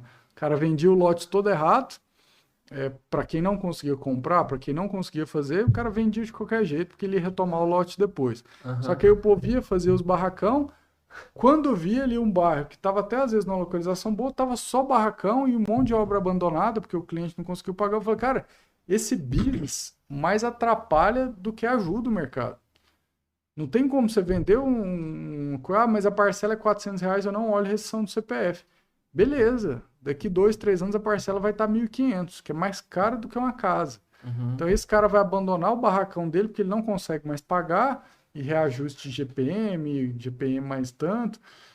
Então o business do loteamento popular estava muito errado. Agora está dando uma melhorada nisso aí, o pessoal está analisando um pouco mais de crédito e tudo mais. Uhum. Só que isso prejudicava demais o mercado. E a mesma coisa do Minha Casa Minha Vida no começo. Com muito construtor ruim, começou-se a falar que as obras do Minha Casa Minha Vida eram ruins. Era só obra porcaria. Então quem estava fazendo direito falava, cara, eu tenho que vender pelo preço de obra porcaria, porque precificou-se nesse aspecto. Hoje já vejo melhor. Hoje o mercado está mais maduro. Hoje até quem entrou errado teve que se profissionalizar, fazer um produto melhor, porque senão não vende mais. Uhum. Eu antigamente tinha muita casa sem laje. Cara, hoje nem pode mais fazer casa sem laje. Então Sim. o cara falou, ou eu me adequo a esse mercado ou eu vou ter que parar. Show. Então eu gosto muito de treinar, eu tenho um curso muito voltado para isso, Uhum. para ensinar essa turma, porque eu prefiro ter ele como concorrente do que ter o cara despreocupado, mano. E nesse caso do cara que é profissional e que fez esse caminho aí que você comentou, ele entrou, se profissionalizou e tudo mais. Qual é o momento dele partir do unifamiliar para o multifamiliar? Qual que você acha assim, quando que o cara começa, ele deve começar a pensar nisso? Não tem momento, tem objetivo. Por quê? Eu conheço pessoas que constroem 1, 2 casas de alto padrão em condomínio fechado, ganham uma renda excelente, Uhum. sei lá, às vezes está ganhando 20, 25 mil por mês ali, com pouca obra, com pouca gente no escritório. Uhum. Esse cara tá errado? Não. A dor de cabeça dele é menor, o negócio dele é menor e tudo mais. Uhum. Agora, se tá no seu objetivo, igual tá no meu objetivo é cada vez crescer mais, a gente Escalar o escalar negócio. o negócio. Para esse objetivo, eu tenho que aprender a trabalhar com recurso, trabalhar com alavancagem. Então, sair do unifamiliar e ir para o multifamiliar é a consequência. É o que eu falo, fazer 2 casas é o mesmo trabalho que fazer 200 casas. Uhum. Por quê? Porque eu tenho 24 horas no dia do mesmo jeito, mas quando eu faço 200 casas, eu tenho como ter estrutura, eu tenho como ter um comprador, um departamento de compras, eu tenho um departamento financeiro, um departamento de qualidade, eu tenho como ter uma estrutura Um ali para me processo. ajudar. Construindo 2 casas, meu amigo, você faz a compra, você confere a laje, você faz tudo. Você não tem verba, você não tem como tirar dali. Então é muito Você tem que objetivo. espremer bastante, né? Então, você tem que fazer tudo, você não tem como pagar ninguém para te ajudar em nada. Então é muito objetivo. Caio, eu gosto de trabalhar com 1, 2 construções unifamiliares por ano. Meu amigo, esse é o objetivo, Não, vai em mas e aí frente. qual que é os empecilhos que tem nessa passagem? Porque o cara tem uma empresa lá, que nem o cara lá, tem um escritório, ele faz tudo. Eu compro, eu faço isso, aquilo ali. Ele movimenta X por ano, certo? Ele tem uma estrutura enxuta ali, né? Qual que é como é que faz para fazer essa transição aí? Aí eu falo, primeiro é decidir, eu quero crescer? Quero crescer. Quero escalar? Quero escalar. Uhum, Então eu começo a pensar, por exemplo, o que, que eu escuto muito? Não, não vou pegar dinheiro em banco, não, porque eu prefiro ficar com o lucro do empreendimento sozinho. Beleza, mas você vai ficar com o lucro de uma casa. E uhum, se com esse mesmo dinheiro você pegasse um lucro menor, só que em 5 casas? Então você começa a sim. olhar, opa, peraí, então dá para fazer isso? Então você começa a otimizar melhor seu dinheiro, né? Uhum, A condição que você tem, mas você começa a alavancar. Então qual que é o caminho para escalar? Primeira coisa é aprender a trabalhar com alavancagem financeira. sim. O que é alavancagem financeira hoje? Investidores, Uhum. financiamentos. A gente tem várias linhas de financiamento, várias formas de trabalhar, dependendo do tipo de empreendimento, e outras formas normais, mais novas, que são fundos de investimento imobiliário, a gente tem Olha aí. crowdfunding, a Esse, gente tem outra coisa. esse crowdfunding é o quê? Crowdfunding é o que eles chamam daquela vaquinha coletiva, que todo mundo entra lá e investe. Tem um Ah, normativo, já deve ter uns 5 anos como se diz, regulamentou o crowdfunding, que é basicamente eu vou atrair investidor. é Ah, eu. aquela, tipo, cooperativa? Não. Não. Cooperativa é obra para custo, é outra coisa. Ah, É basicamente assim, eu vou fazer uma obra, eu conheço 3 investidores, cada um vai colocar 500 mil. uhum. Só que em vez de eu pegar eu vou Um precisar de milhão e 1,5 meio? milhão. Em vez de eu pegar com 3 pessoas, e se eu pegasse isso com 150 pessoas, cada uma colocando R$ 1.000? Entendi. Ah, mas é difícil, 150 pessoas. Como é que eu vou operacionalizar isso? É muita gente para fazer contrato, fazer tudo. A plataforma de crowdfunding faz isso. Então você vai chegar, vai disponibilizar seu processo, você vai ter que pagar uma FII ali, uma taxa para a plataforma, mas ela vai pegar seu projeto e disponibilizar para mais É pessoas como se fosse um investirem. SCP? Ou É também? uma SCP, só Só que que com o uso da digital. tecnologia e digital. Ah, que O cara vai lá, top, vai assinar cara. tudo online, fazer. É uma das possibilidades. Aham. Cara, mas eu não alavanco, não. Por quê? Porque eu não sei. Eu vejo muito isso. O que mais trava é o pessoal não Não saber. saber. Eu não sei como é que funciona um apoio à produção, não sei como é que funciona um PEC, eu não tenho a menor ideia do que é o GERIC, Já eu não aproveita e sei já. como é plano empresário, eu não sei o que que um fundo, um FII trabalha com incorporador, equity, débito. Então tem um universo inteiro de De coisas, possibilidades. só que isso é conhecimento. Aí Uhum. eu gosto de falar muito que, para mim, para quem trabalha nessa área de incorporação, a gente aprende na faculdade a parte técnica. A gente não Uhum. aprende a lidar com dinheiro, a gente não aprende a vender, a gente não Uhum. aprende o que dá dinheiro, basicamente. Aprende a trabalhar, né? Tem umas Aprende a teorias aí, né, trabalhar. que fala da origem das faculdades e tal, que os caras queriam mão de obra para trabalhar na indústria, né? E aí tem essa. Eu não duvido, não. Mas se a nossa formação ela é para vender hora, né, para trabalhar Isso, vender hora. e não para Produzir. produzir e ganhar Riqueza. dinheiro, então É. acaba que a gente não aprende esse tipo de coisa. Uhum. Então, o que que eu acho? Falei, beleza, cara, mas eu quero ser empresário, não quero fazer isso, e eu quero alavancar. O Uhum. que que eu recomendaria? Primeira coisa, cara, entender sobre dinheiro. Aonde que eu pego dinheiro? Como que eu pego dinheiro? Quanto que me custa esse dinheiro? Até que ponto vale a pena o risco daquela alavancagem e tudo mais? É aquele negócio, tem gente que tem medo de pegar Isso que eu ia financiamento. falar, a questão de desmistificar isso. A galera ainda não se ligou que existe a dívida boa, né? Vamos dizer assim. Exatamente. E falando de financiamento habitacional, né? O juro é ridículo, é baixinho, pô. É muito baixo. Então, É, vale a pena você usar esse dinheiro, né? Pra produzir. para produzir. Produzir riqueza. Exatamente. Você não vai pegar o dinheiro Dinheiro para pra. apostar para o negócio. Isso. Não, você vai pegar dinheiro para fazer uma. O que que é o risco? Cara, eu estava projetando um lucro de tanto, me deu um lucro menor. Cara, É um beleza. aprendizado. Faz a Na conta próxima, direito a próxima vez, estrutura melhor o produto e vambora. Eu vejo muito pouca gente quebrar por isso. Falar, Aham. quebrei porque eu não. Eu vejo muita gente quebrar por falta de capital de giro. Cara, fui fazendo a obra ali, de repente vem o Acabou o dinheiro dinheiro. acabou. Aí outra coisa que eu falo, cara, banco não é para pedir socorro. Vou até olhar aqui e falar, nunca vá no banco no Pedir momento socorro. que você precisa. Tô desesperado, minha obra parou, tá todo fornecedor querendo matar. É a pior hora para você ir no banco. Porque o banco vai olhar para você e vai acabar com você. Ele vai te oferecer uma taxa alta, um negócio complicado, horrível. Quando que é a hora de ir para o banco? Eu estou Um pensando no planejamento. empreendimento, eu quero olhar as formas mais baratas, mais eficientes para aquela minha obra, eu vou ao banco e lá eu vou conseguir uma modalidade mais adequada. Por quê? Porque eu tenho tempo. Esse financiamento ele demora mais o tempo, ele tem que fazer tudo. Pedir obra, igual eu falei, não espera a água acabar para cavar o pulso. Você fala, Você faz vai ficar com todo. sede no Vai meio do ficar com caminho. você. Prepara tudo antes para depois fazer. Então, o conselho que eu dou. Eu já notei que isso acontece muito na questão individual, ali, de um indivíduo, o dentista, vamos dizer que o dentista, ou sei lá, o profissional, o cara que não é da construção civil, ele pensa em construir. Todo mundo pensa em construir, eu acho, né? Em algum momento da vida. Não, vou construir para ganhar dinheiro. E o cara, ele segue essa linha de raciocínio. Não, eu vou comprar o lote aqui, depois eu vou pensar na casa que eu vou construir, na metade da casa eu penso no acabamento e vai planejando durante com a carroça andando, vamos dizer. Um nível construtor ali também acontece muito isso? Assim, Não, não isso nas você grandes vai construtoras, mas eu falo profissionalizando, assim. né? Esse é uma das etapas. Cara, vou começar.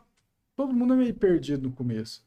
Só Aham, conforme você vai profissionalizando, você vai, essa deixa a vida me levar vai mudando. vai É mudando. toda uma estratégia. Eu preciso olhar tal tipo de terreno, eu preciso fazer tal tipo de construção. Aham. Você vai afunilando Você ali. fala construtora, mas assim, de pequeno porte, claro, né? Tem, mas até as consultoras de pequeno porte. Por isso que eu falo, tem consultores de pequeno porte que eu conheço.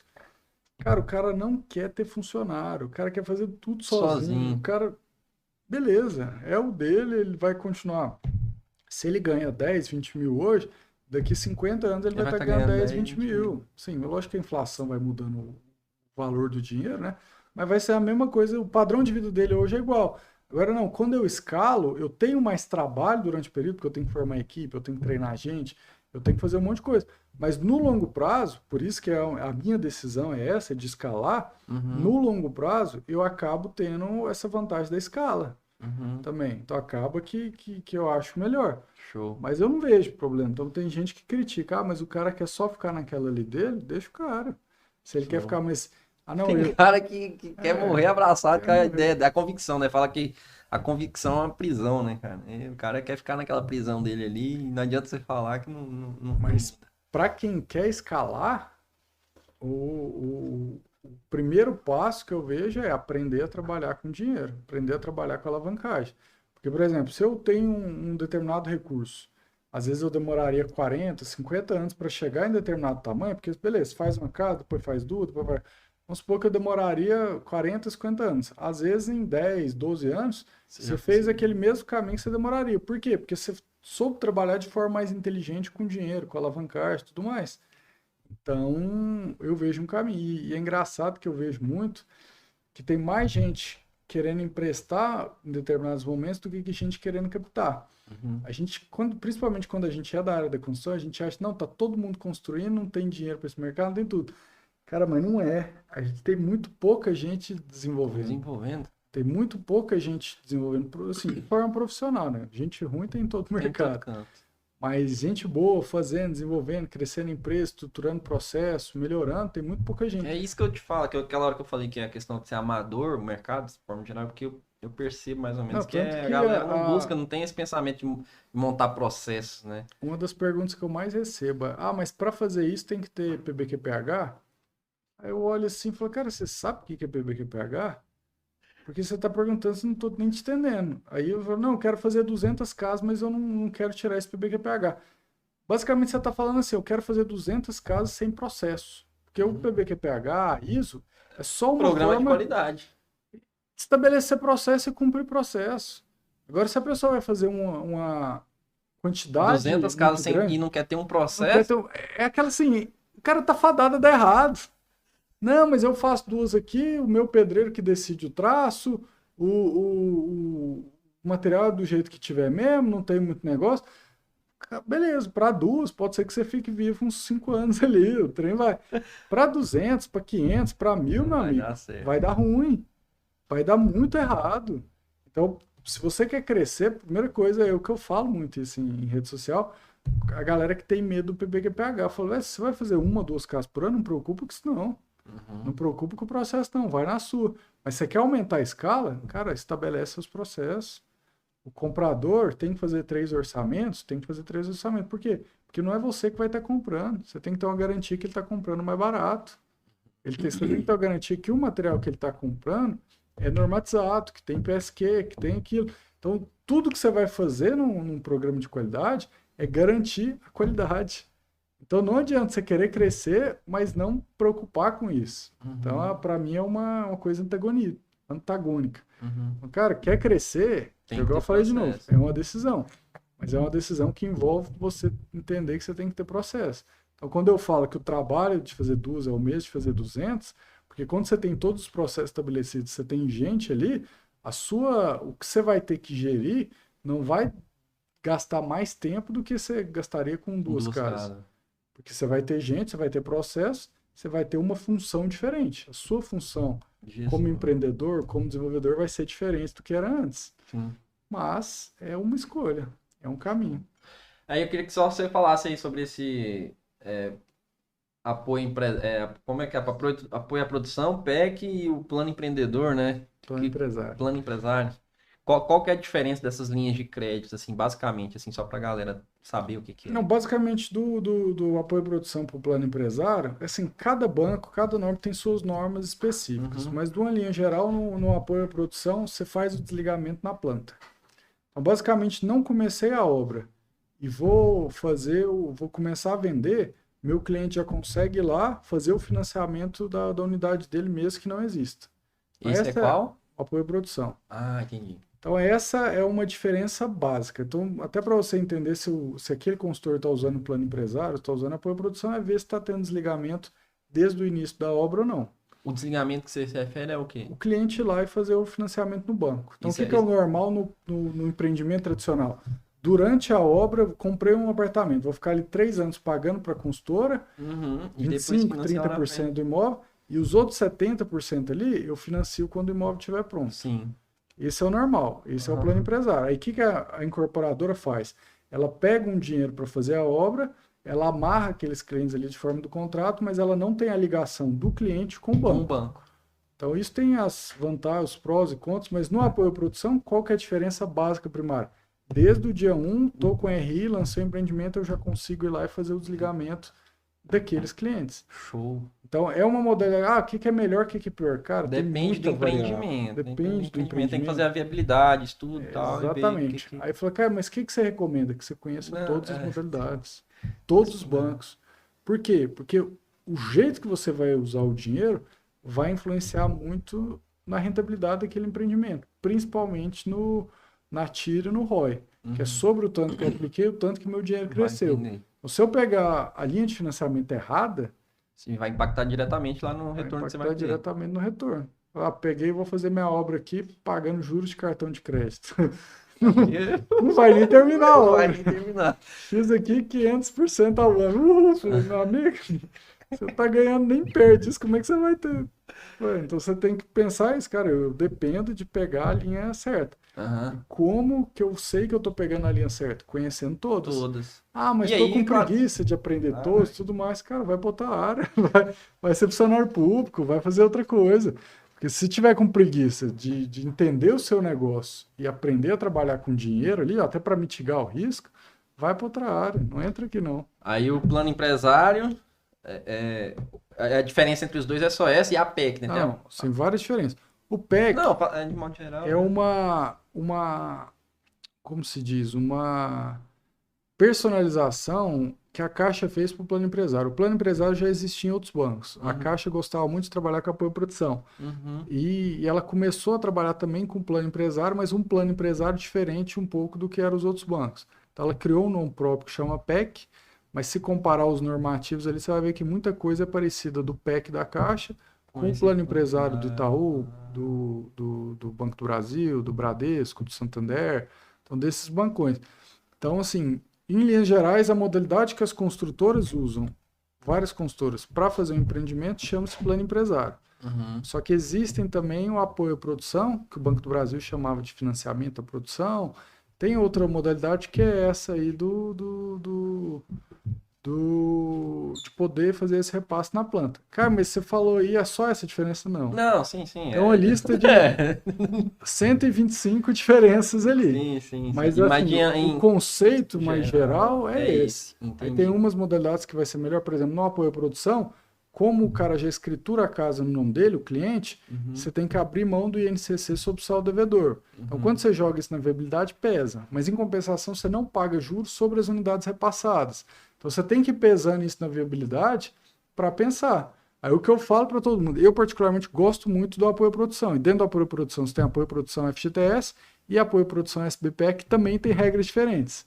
Então, por que eu gosto muito do apoio à produção? Porque eu sei trabalhar bem com ela. Muita gente que não sabe trabalhar com ela acaba se frustrando um pouco. Por quê?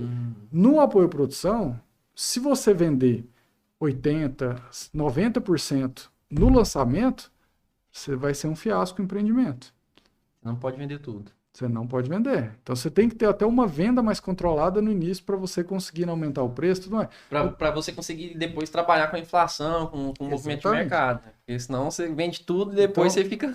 Então não fica a inflação subiu, você rodou. Então você tem que ter forma de controle diferente. Agora, no PEC, ou no plano empresário em alguns bancos, cara, às vezes vale a pena vender 70%, 80% na saída, porque você vai reajustar o saldo devedor deles pelo INCC mesmo. E se muita gente der uma entrada maior de tudo, você vai lá e adianta a compra de material. Então você vai trabalhando formas. Mas é o que eu falei. É a famosa viabilidade.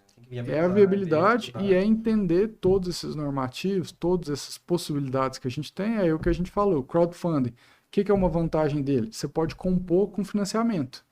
Então, por exemplo, você começa no crowdfunding, depois o financiamento entra. SCP, SPE também, você pode trazer investidor para uma parte da obra e fazer a maioria da obra com juros mais baratos, que seria de financiamento. Porque entra aquela questão desses financiamentos multifamiliares não cobrir o terreno, né, que você falou aí. Não cobre, mas aí é outra vantagem. Essas questões aí, crowdfunding, por exemplo. Não, uma vantagem muito grande para empreendimentos é que a gente consegue fazer permuta. Cara, nos últimos 3 anos eu só fiz permuta. Todos os negócios que eu fechei foram permutas. Por quê? Os clientes estavam querendo permuta? Não. Você foi lá e mostrou a oportunidade para eles. Não, ele chegava lá, eu tô querendo 5 milhões na minha área. Beleza. Em dinheiro eu consigo pagar 2. Só absurdo, 2 milhões de dinheiro, mas em permuta você vai receber daqui 3, 4 anos, você ganha 5. Mas eu prefiro fazer permuta. Aí você entendeu como muda? Sim. Eu quero em dinheiro, mas eu tô com a minha área vendendo aqui tem 8 anos e não tive nenhuma proposta boa. Só tive uma proposta de 3 bezerros uma caminhonete, de Hilux, não sei o que, Hilux de leilão. Então o cara tá lá há muito tempo com a área dele e ele não consegue aquela proposta. Quando você mostra para ele a segurança que ele vai ter no negócio e você mostra para ele a rentabilidade que ele vai ter, mais ele vai ter que esperar um tempo. Aí você consegue fechar. Melhor esperar 3 do que esperar mais 5, talvez 10, sei lá. Esse é o ponto. Cara, vários negócios que eu já fechei, apresentei o negócio, o cara não quis, não, eu vou vender. Beleza, daqui 2, 3 anos o cara me liga. Vamos fechar aquele negócio? Eu falei, mas o que aconteceu? Não, só proposta ruim, só mas coisa... É porque também é inviável você comprar um terreno, eu acho. Você vai comprar o terreno pra quê? Você vai comprar pra construir, né? E se você vai construir, você pode financiar tudo, pra que você vai comprar? Não vai ter comprador nunca, o cara faz isso. Tem alguns terrenos que são mais difíceis. Tem outros que tem mais liquidez, para um terreno muito bem localizado, no meio falando aqui do Maris e tal, vai ter comprador sempre. Mas em outras regiões, em outros bairros, não. Então a permuta acaba sendo muito mais atrativo para o dono do terreno. Então eu falo isso para todo mundo. Falo, cara, a permuta imobiliária em si, não tem nenhum terrenista, ou pelo menos a maioria deles, não está lá. Quero permuta, quero só permuta. Não. Preferência dele é pelo dinheiro. Todo mundo prefere dinheiro, né? Mas quando ele olha as duas possibilidades, aí que ele muda o negócio. Fala, não, peraí. Dentro dessa proposta em dinheiro e dessa proposta em permuta, eu fico a permuta. E aí, falando de Goiânia agora, o que é a sua bola de cristal? Tô brincando. Qual que são suas perspectivas aí pro mercado aqui em Goiânia, no Brasil, assim, nos próximos anos aí? Ou esse ano também, né? Falar um pouco da questão de Goiânia. Eu vejo que Goiânia A gente até comentou isso também em outros episódios, de aparentemente tá migrando a questão do centro financeiro, vamos dizer assim, de São Paulo para cá, ou pelo menos partilhando uma parte. Como é que você vê essa questão de desenvolvimento aqui em Goiânia? Porque parece que tudo tá crescendo, né? Vai vir aquele prédio da Ferrari, é, eu até te acompanho também, a newsletter lá, sempre tem notícias no sentido de que Goiânia é a melhor capital para investir em imóveis. Goiânia é a capital que mais tem milionários, sei lá, o que está tendo mais compra e tudo mais. Qual que é o seu olhar sobre isso? Não, aí é uma questão. Goiânia, na verdade, estava com um preço muito defasado. Ainda tem essa questão também que O que é Goiânia a tem questão? preço defasado. Enquanto a gente estava, às vezes, trabalhando ali com, falar de um prédio ali de alto padrão, 8, 9 mil metros, você ia para São Paulo, 20, 25 metros. Você ia para BH, 20 mil metros. Balneário Camboriú, 50 mil metros. Rio de Janeiro. Então, quando a gente comparava com outras capitais, o preço de Goiânia era muito abaixo. Só que Goiânia, como você falou, está cada vez mais atrativo para negócio, tem cada vez mais empresas, está cada vez uma cidade economicamente mais ativa. E a gente tem menos terrenos centralizados e tudo mais. Começou-se nos últimos, vamos falar dos últimos 5 anos para cá, quase todo ano Goiânia encabeçando a valorização. Também tem essa. Mas não é porque que o mercado de Goiânia é mais caro que os outros hoje, que tem mais milionários e tudo mais. É que o mercado de Goiânia era defasado. Hoje a gente está, ainda não chegou, mas a gente está cada vez mais se aproximando dessas outras praças. E o agro também ajudou muito a gente, né? Acaba que o motor da economia dos últimos 10 anos foi o agro. Enquanto o Brasil viveu uma década perdida aí de economicamente falando, a gente viu o agro deslanchar. Então, isso favoreceu muito a nossa região. Então, tem essa perspectiva de continuar crescendo e a gente vai ter, falando especificamente de Goiânia, a gente vai ter um próximo boom de preço que vai ser causado pelo plano diretor. Então, a gente teve a mudança do plano diretor agora que reduziu-se muito o potencial construtivo. Então, por exemplo, se antes você fazia num terreno um prédio de 50 andares, agora você só vai poder fazer um de 30 andares, e o terreno custa o mesmo tanto, o que vai acontecer com as unidades? Vai aumentar o custo, o preço. O preço vai aumentar. Então, o que é o próximo passo que agora que mudou o plano diretor? Basicamente, em Goiânia, a gente tem os prédios altos, tem o Orion, tem o Kingdom, tem o Sky Garden ali, que é outro prédio alto. Esses prédios não vão ser mais aprovados no plano diretor novo. Não, eles diminuíram. Diminuíram o potencial construtivo dos terrenos. Por que eles diminuem isso aí? Qual que é o objetivo da prefeitura em diminuir esse potencial construtivo, você sabe? Evitar trânsito, evitar muita aglomeração em alguns pontos. Eu discordo da forma como é feito. Por exemplo, como eles fizeram em São Paulo agora. Nos corredores que tinham metrô, eles aumentaram o potencial construtivo e diminuíram do resto. Por quê? Para quem mora perto do metrô, inclusive em cima dos metrôs, eles estão liberando para fazer prédio, em cima das estações. Para quem mora perto do metrô, vamos deixar soltar apartamento de 50 andares. Mas aqui em Goiânia não tem um transporte coletivo que Mas para mim esse é o erro. O que a gente tem que melhorar? Ter corredores melhores de transporte, melhorar o transporte coletivo, melhorar os modais de transporte, não afastar as pessoas.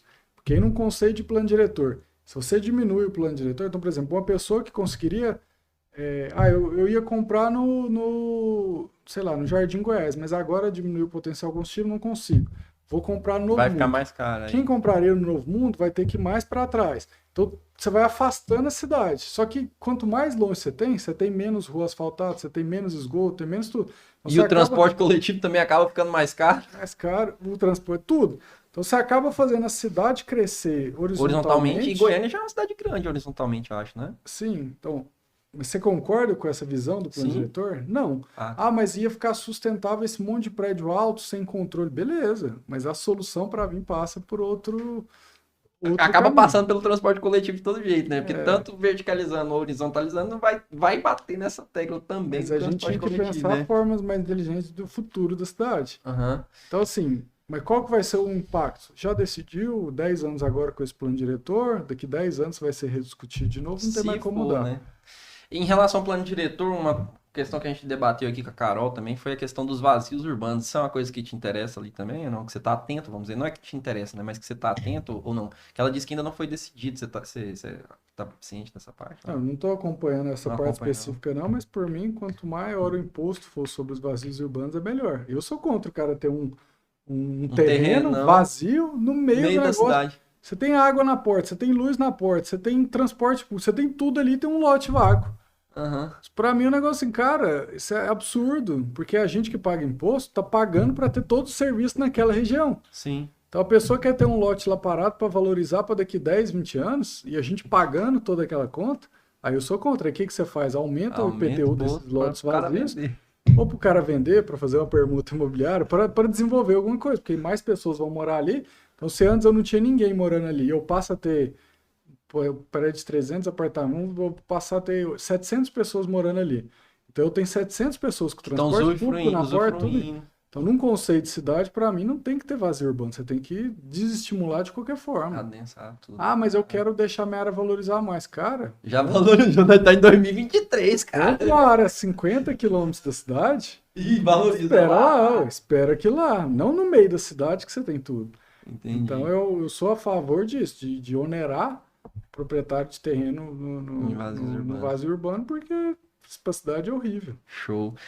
E aí, falando agora um pouquinho do que você tem feito e como é que tá o seu mercado, vamos dizer assim, a questão dessas palestras, o que você tem levantado nessas palestras, o que você tem difundido aí no mercado através dessas palestras, a É, questão da tokenização que você comentou. isso. Uma das coisas que eu gosto de falar, até falei mais recentemente na nossa palestra, é que o mercado imobiliário ele vai mudar muito em alguns aspectos. Uhum. Um dos pontos que eu gosto, eu participei Vou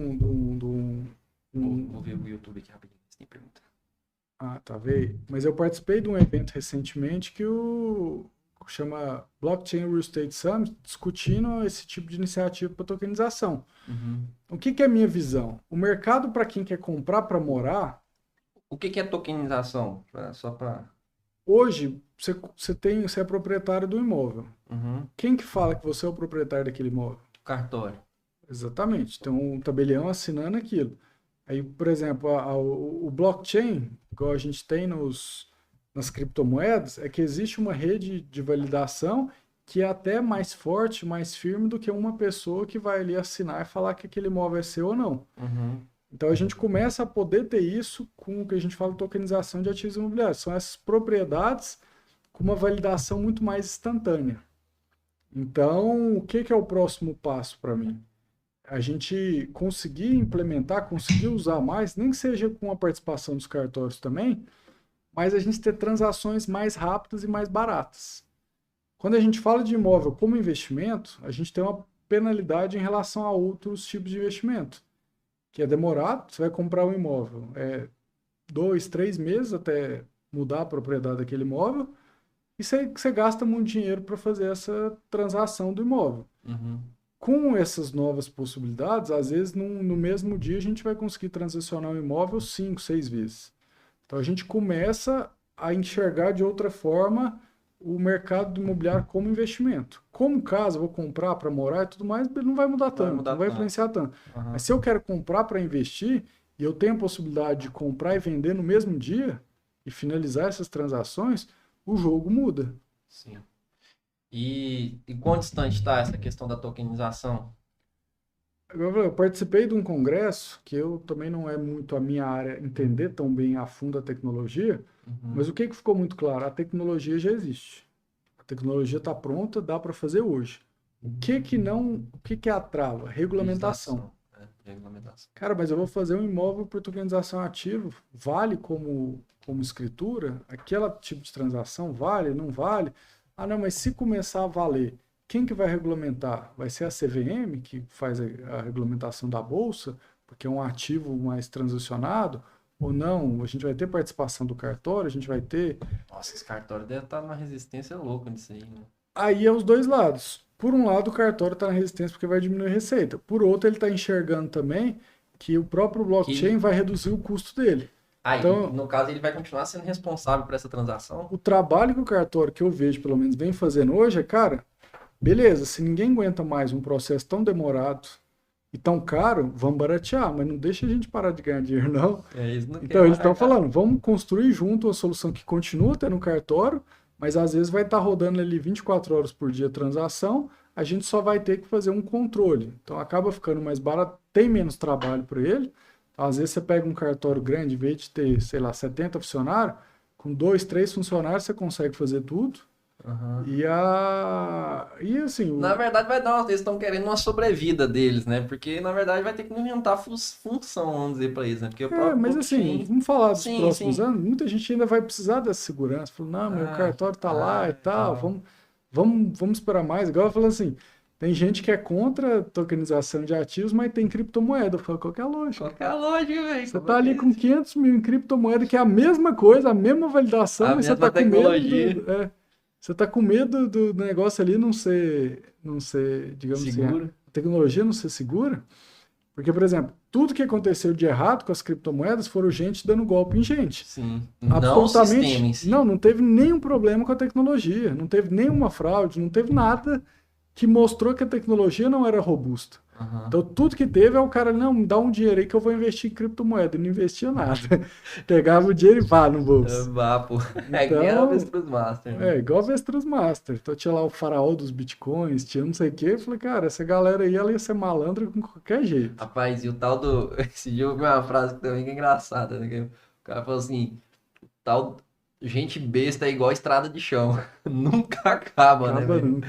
Os caras falam, não, vou te dar uma rentabilidade de, sei lá, 5% ao mês, Sem 6%, risco. você não vai fazer nada, só sem risco, sem nada. É criptomoeda. Os caras vão lá e play dinheiro no Não, negócio, isso cara. era história, era os Telex Free, era boi Então, o cara gordo. caiu uma vez, ainda vai, por exemplo, Telex Free eu coloquei lá, mas coloquei o mínimo que tinha, eu tinha 20 anos de idade, né? Então, tipo assim, depois daquele dia eu já vi, cara, não existe isso, né? Aí você Mas tem gente que aprendeu, se não, tem vem com a gente, rentabilidade dessa, já é.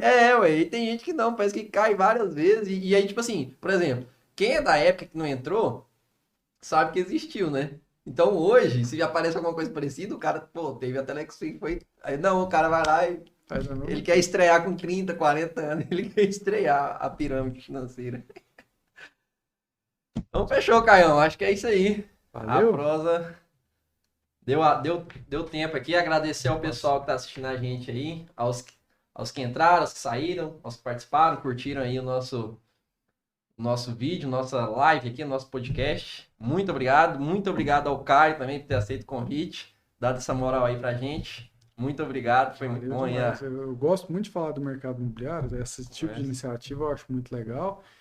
Quem quer me escutar mais, quem não cansou de me escutar, Quem tem ali o Instagram Mo Incorporador, que eu trago muito conteúdo, e tem a newsletter também Incorpora que News. eu assino já tem mais de ano já. Toda Já sei do seu. Agora eu tô segunda-feira, sabendo que você faz aos domingos à noite, né? todo domingo à noite está lá pronto. Tudo notícia fresquinha para segunda-feira, todo mundo começar a semana bem Bem informado. informado. Show demais. Show. Valeu, boa noite para todos. Beleza. Valeu, boa noite, pessoal.